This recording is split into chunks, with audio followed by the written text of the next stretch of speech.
eu vou passar diretamente para o próximo apresentador, mas antes eu queria trouxe algumas fotos só para demonstrar que o professor Jorge era uma pessoa que enfrentava desafios. Eu acho que o desafio é um dos motes que nos dá combustível para seguir fazendo pesquisa. Eu acho que o pesquisador tem que enfrentar desafios. O Jorge era uma pessoa que não tinha medo. A gente conviveu muitos anos em várias circunstâncias médicas e de pesquisa. Ele realmente enfrentava situações. Essa é uma foto emblemática, porque acho que é um dos poucos momentos, eu comentei isso no tributo, que a gente vê algumas feições de medo na cara do Jorge, quando ele estava então enfrentando um bungee jumping na Nova Zelândia, eu acho que é bastante emblemática. Passa o próximo para mim só. O professor Rui, então, é um parceiro muito antigo, o professor Jorge, acho que talvez um dos mais. Ele foi colega de turma da TM 78, foi aluno de mestrado e doutorado.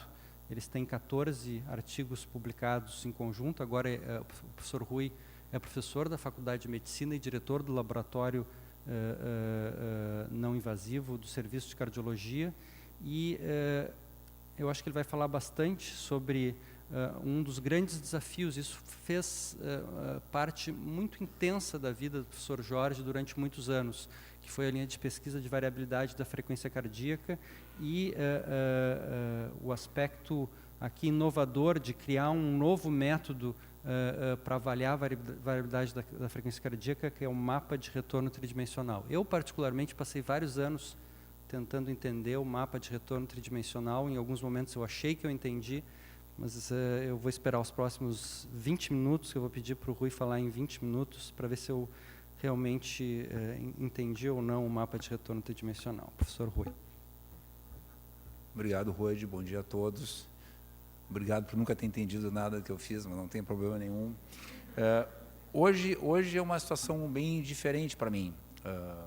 Eu estou assim, muito satisfeito, muito alegre de podermos fazer essa homenagem para o Jorge, né? Acadêmica, né?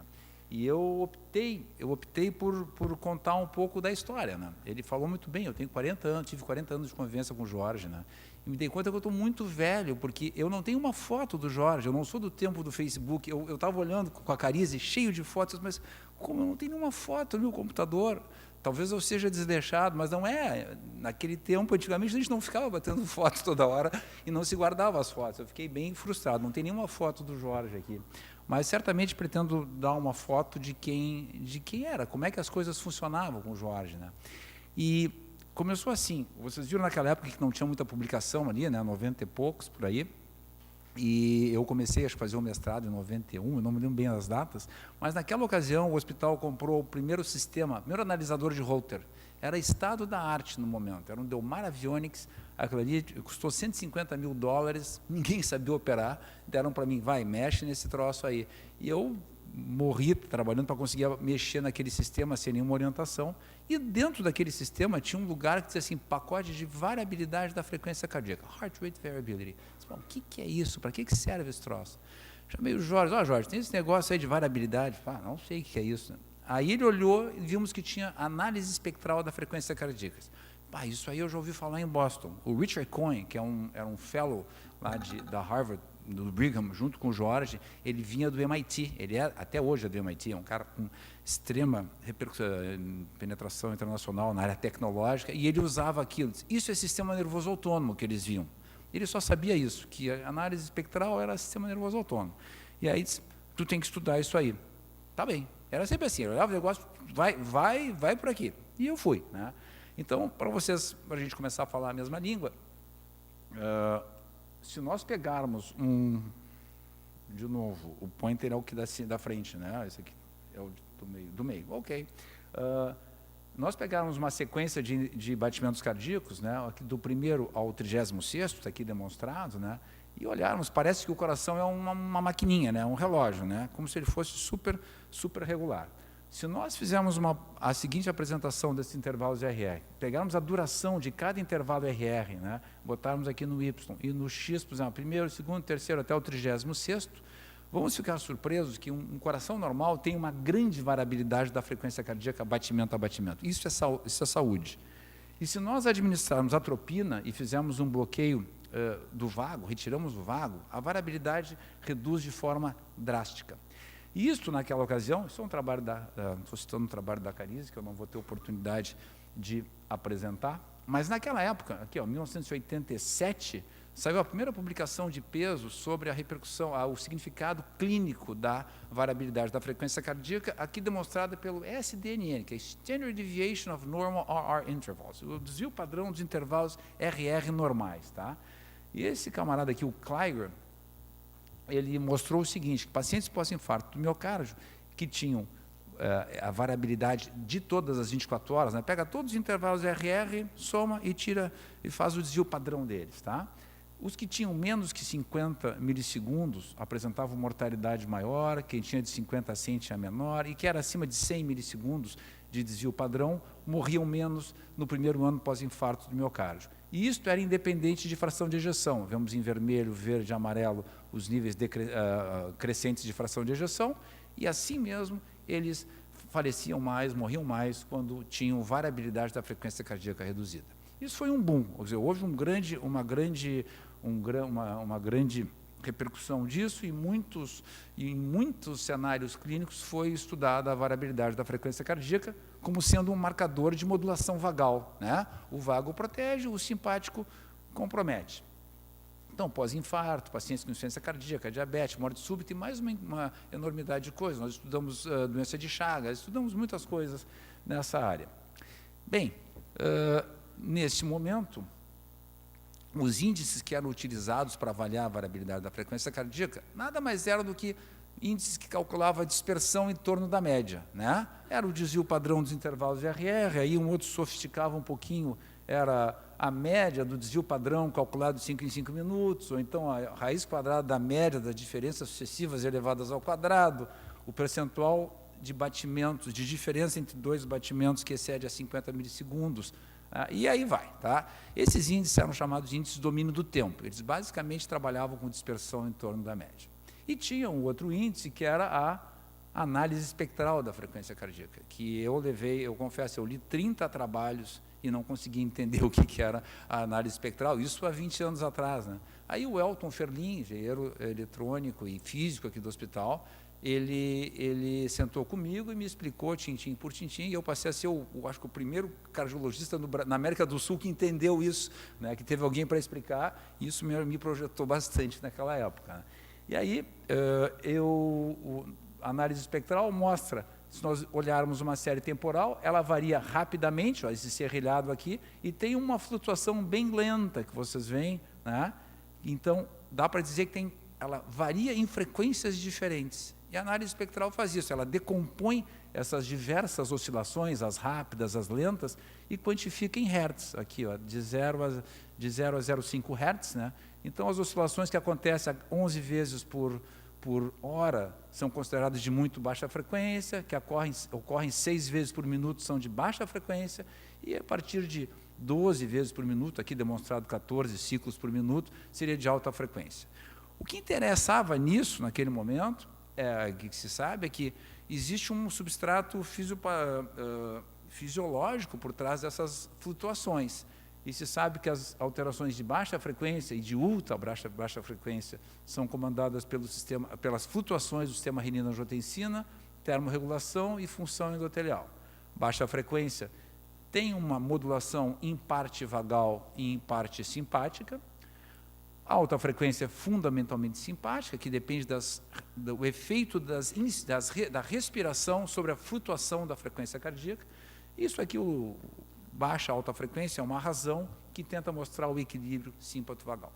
Bom, até aí estava tudo bem, isso aí a gente conseguiu entender, mas aí o Jorge olhou e disse, pô, isso aqui é legal. Rui, eu vou te mandar para os Estados Unidos, tu vai visitar serviços de hospitais que estejam trabalhando com essa mesma tecnologia, com a mesma máquina que tu tem, e mandou para Boston, fui lá para o Brigham e outras partes da Harvard, fui para Los Angeles, e em Los Angeles Na UCLA, eu estava lá fazendo uma visita daquelas, né, de sul-americano em hospital lá deles, e aí tinha uma chinesa, né, a Mary Wu, que era enfermeira, terminando o seu doutorado, e ela tinha acabado de ter um trabalho dela aceito no American Heart Journal, não tinha sido publicado ainda. Ela me chamou, olha aqui, ó, vou te mostrar o que eu tenho aqui.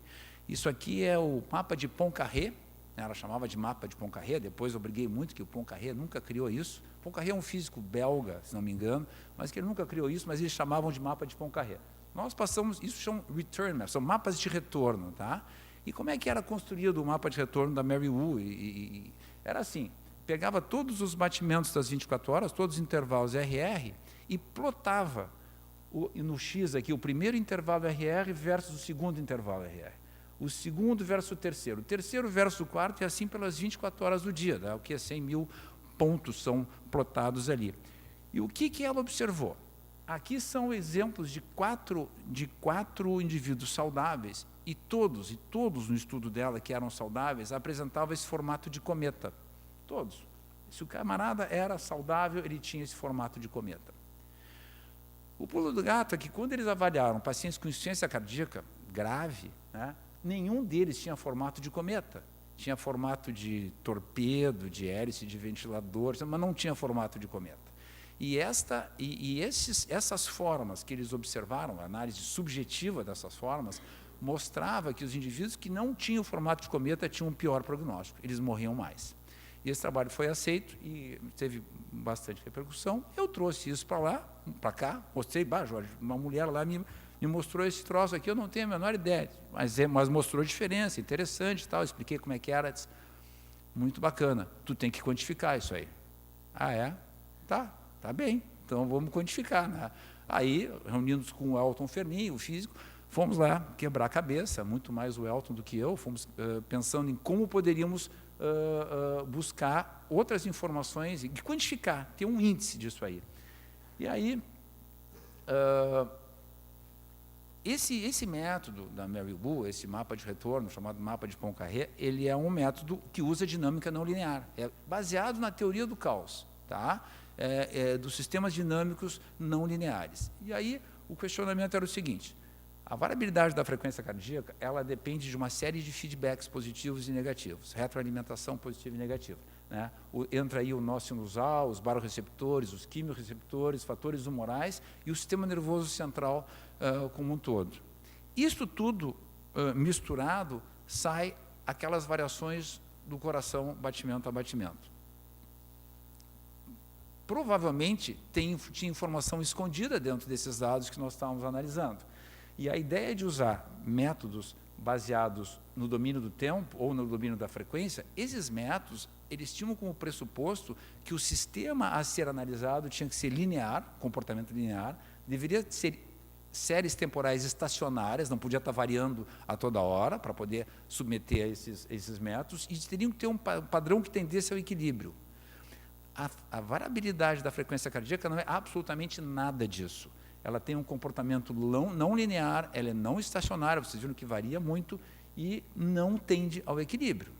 E aí entrava a proposta de começar a usar métodos de abordagem não lineares para tentar avaliar a variabilidade da frequência cardíaca. E é nesse filão que o mapa de retorno começou a ser criado. No processo, o nosso mapa de retorno tridimensional, né? No processo de criação, se vocês olharem, então, esse é um mapa de retorno aqui já construído pelo Elton aqui, né, aqui em Porto Alegre, e ver que ele é todo colorido, todo faceiro, né?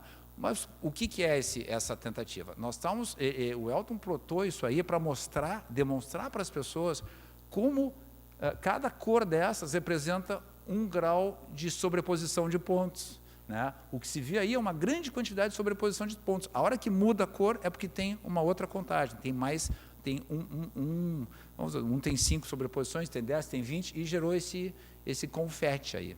Aí o Elton disse, não, a maneira que nós temos que fazer é elevar essa informação para a terceira dimensão. Toda vez que tiver sobreposição de pontos, nós vamos jogar isso para a terceira dimensão, né, no eixo do Y.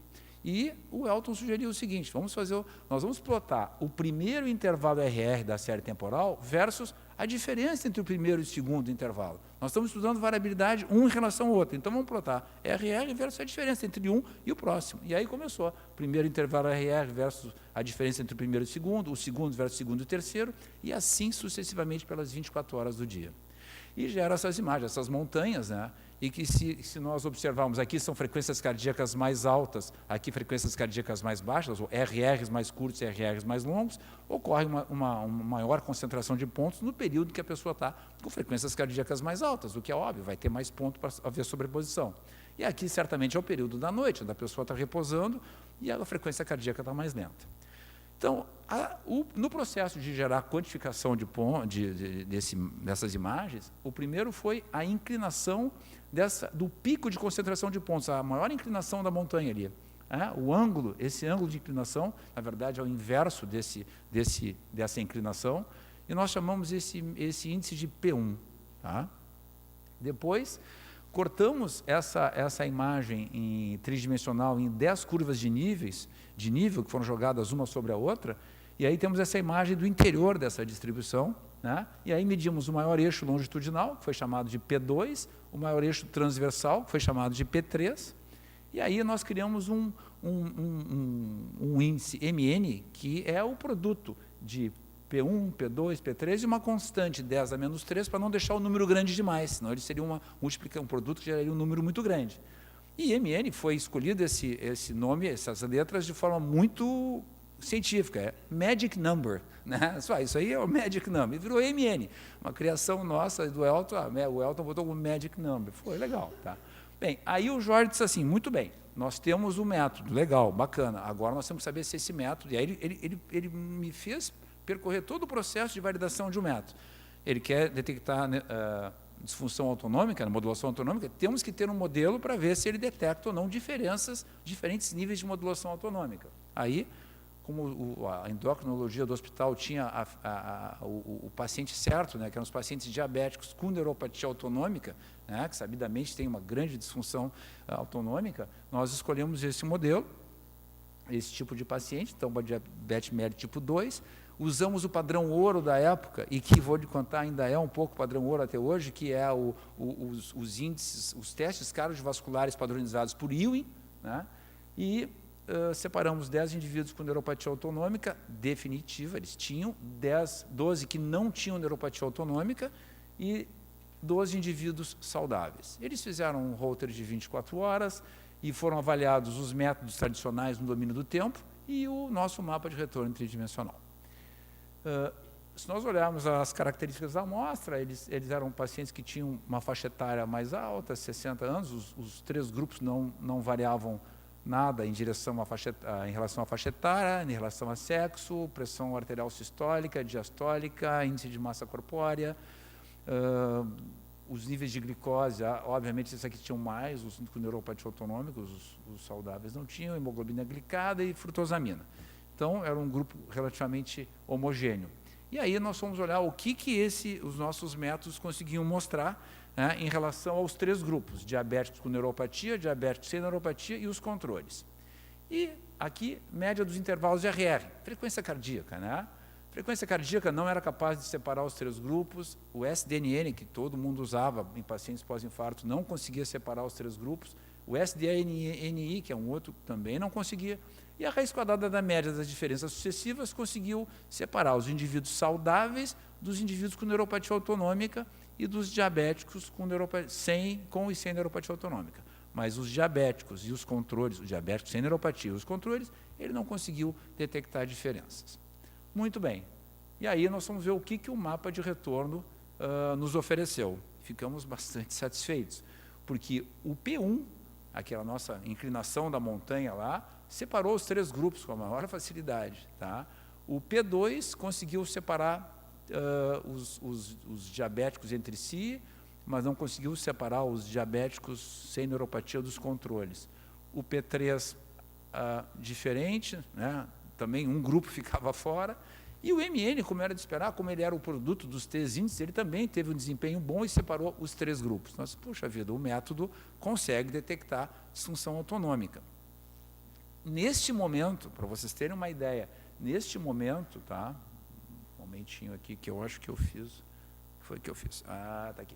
Aí, se vocês olharem as imagens, aí fica fácil de ver, né? Aqui o paciente com neuropatia autonômica, aqui o sem neuropatia autonômica, aqui os controles. Olhando, a gente enxerga. Então, o mapa, ele se expressava muito bem, né? E, analisando a acurácia, em relação usando a área sobre a curva, né? ROC, usando a estatística AC, se viu que o P1 tinha uma acurácia de 0,94, P2 0,82, 0,80, 0,96 VMN.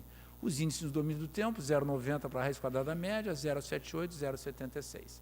Então, ele era sensível, era específico, tinha uma boa acurácia para detectar neuropatia autonômica. Ok, até aí é um trabalho de mestrado, vamos lá, vamos fazer alguma coisa com ele, né?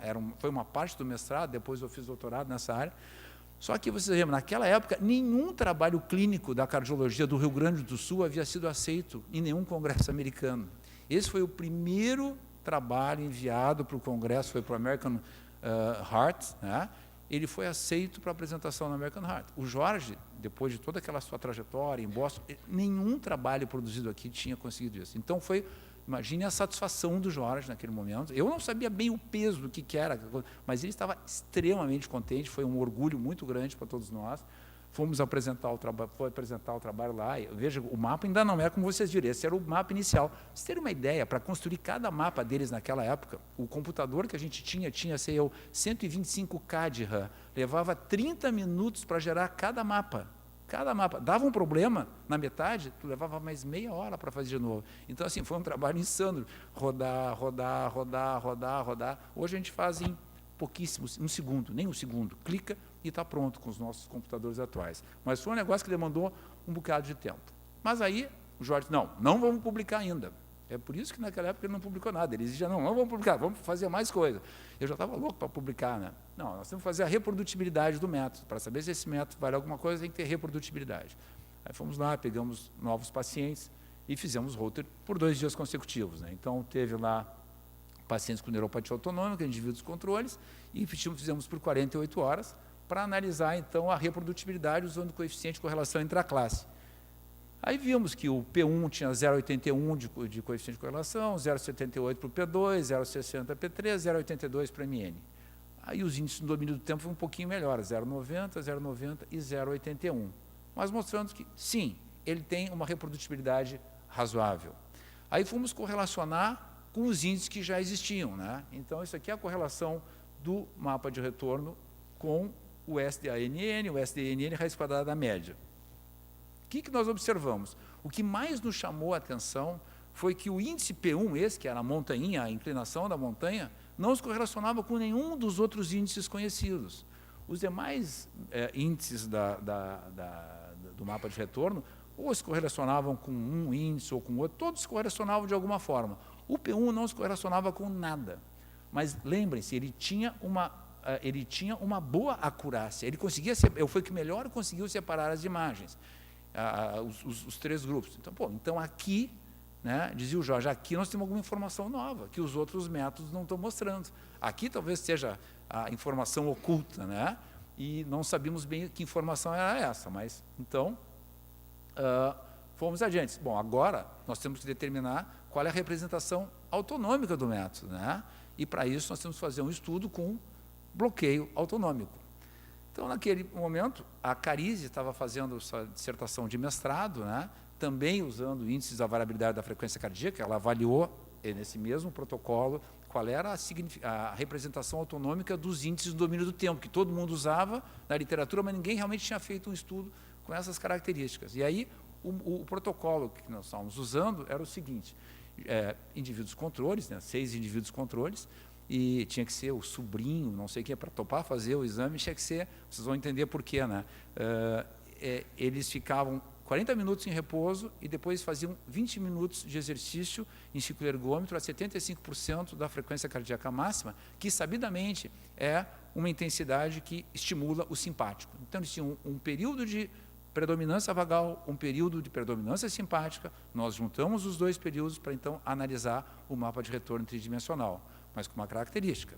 Eles iam 4 vezes ao laboratório. Uma vez eles recebiam placebo endovenoso, a outra vez atropina durante todo o protocolo, enquanto se a frequência cardíaca baixava um pouco, a Cariz ia lá e tocava mais atropina. No outro dia eles recebiam um beta-bloqueador, propanolol EV, e no quarto dia, atropina mais propanolol, ou seja, fazia o duplo bloqueio. Então, nesse protocolo, vamos combinar, nada amigável, né? O que nós conseguimos demonstrar? Né? Que o P1, que nós desconfiávamos, pô, mas esse índice mostra alguma coisa diferente, né? Veja aqui, placebo, propanolol, atropina e duplo bloqueio. No dia em que eles recebiam propanolol, havia aumento do P1, ou seja, esse índice estava associado, ele reflete, ele estava associado ao simpático, né? Já o P2 e o P3, quando nós dávamos propanolol, não acontecia absolutamente nada. Quando recebiam atropina ou o duplo bloqueio, ambos diminuíam drasticamente, mostrando que era um índice de representação vagal. E o MN, como nós já imaginávamos, é o índice global, ele tanto foi afetado por beta-bloqueador, quanto por duplo bloqueio, atropina e duplo bloqueio, né? Então, aí, nesse momento, é que o trabalho já era do ano, saiu publicado em 2000. Aí nós tínhamos todos os passos a serem dados para validar um método. Então, o Jorge ele era bastante, ele botava uma coisa na cabeça e nós não tínhamos a menor ideia da importância do que nós estávamos fazendo, mas vários trabalhos saíram nisso e a livre docência do Jorge foi em cima de variabilidade da frequência cardíaca. Ele dava palestra sobre caos. O Jorge era um cara que não precisava estudar muito para dar uma palestra e ser brilhante, né? Então, assim, a gente se envolvia muito, o Elton nos alimentava muito com informações e ele passou a dominar de forma muito importante. E sem esse drive dele... Como é que eu estou de tempo, Rhodes? Na verdade, 3 minutos? Bom, eu vou muito rapidamente, então, nesses 3 minutos, aproveitar que nós não sabíamos a possibilidade de tempo que nós teríamos aqui, mas eu vou citar rapidamente outro que a Sandra me pediu 2 projetos de pesquisa, 2 trabalhos de pesquisa que tiveram alguma relevância, né, na nossa trajetória junto com o Jorge. E esse é uma área que eu gosto muito, que é a estimulação colinérgica sobre a variabilidade da frequência cardíaca. Pelo seguinte, se sabe que em indivíduos pós-infarto do miocárdio, e na verdade tem demonstração laboratorial em cães, né?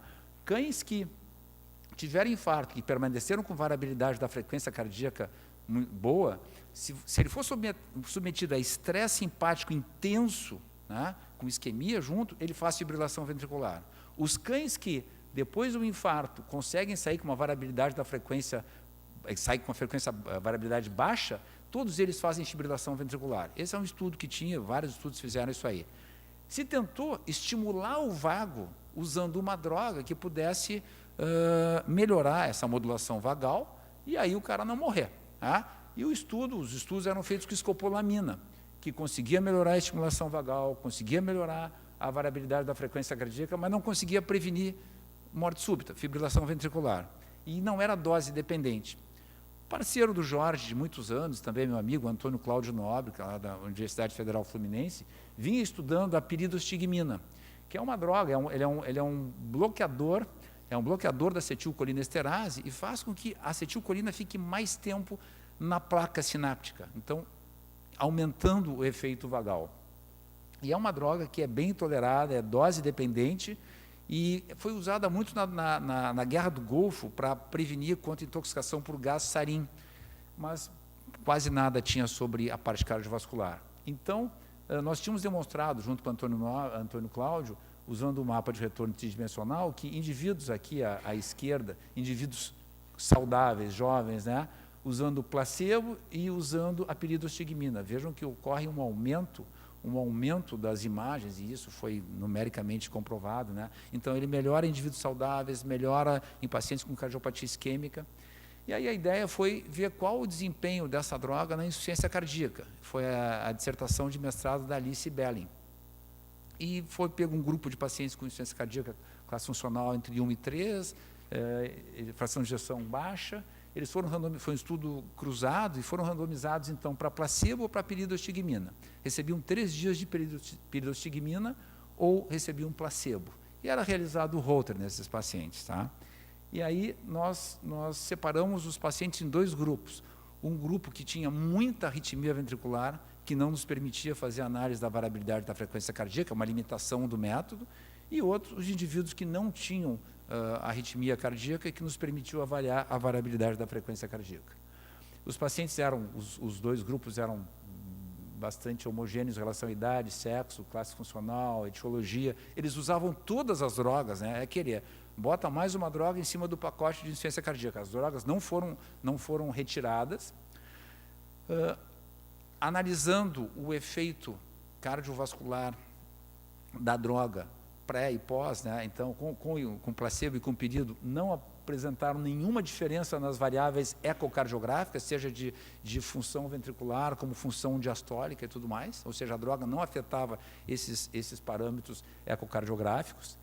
Mas vejam, em relação à densidade das arritmias, esses pacientes apresentaram, os que tinham arritmia, 65% de redução das arritmias em relação ao placebo. Isso é significativo para tratamento de arritmia, né? E, ao mesmo tempo, a variabilidade da frequência cardíaca deles aumentou significativamente. Então, nós estávamos com uma droga que era bem tolerada, que os sintomas dela eram poucos, bem tolerada do ponto de vista cardiovascular, reduzia a densidade de arritmias, aumentava a modulação vagal e era colocada em cima de todas as drogas já utilizadas para a insuficiência cardíaca. Então, esse trabalho foi publicado no American Heart Journal, né, de 2003, e recebeu um editorial, né, vendo com bons olhos.